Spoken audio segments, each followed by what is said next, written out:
Voici pourquoi tu ne dois jamais écouter le jugement des autres. Laisse-moi te raconter une petite histoire très intéressante qui va t'ouvrir les yeux. Un vieux sage avait un fils qui ne voulait pas sortir de la maison, car il était complexé de son handicap physique. Il craignait que l'on se moque de lui. Son père lui expliqua alors qu'il ne fallait jamais écouter les gens et qu'il allait lui en donner la preuve.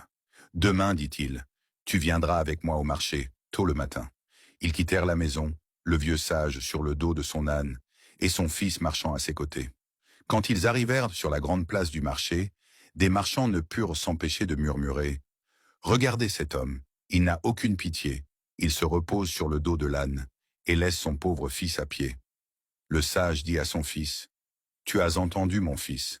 Le deuxième jour, le sage et son fils firent le contraire.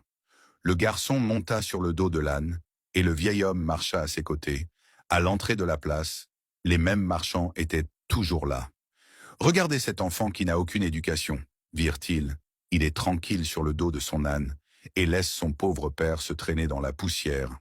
Si ce n'est pas malheureux de voir pareil spectacle, tu as entendu? Demanda le père à son fils. Le troisième jour, ils partirent tous deux à pied, tirant l'âne derrière eux. Au bout d'une corde, regardez ces deux imbéciles, se moquèrent les marchands. Ils marchent à pied comme s'ils ne savaient pas que les ânes étaient refaits pour être montés. Le sage dit à son fils: tu as bien entendu, mon fils. Le quatrième jour, lorsqu'ils quittèrent leur maison, ils étaient tous les deux jugés sur le dos de l'âne à l'entrée de la place. Les marchands laissèrent éclater leur indignation. Quelle honte! Regardez ces deux-là. Ils n'ont aucune pitié de cette pauvre bête. Pour le cinquième jour, ils arrivèrent au marché en portant leurs ânes sur leurs épaules. Mais les marchands éclatèrent de rire. Regardez ces deux fous qui portent leurs ânes, au lieu de le monter ainsi. Le sage conclut-il: mon fils, tu as entendu.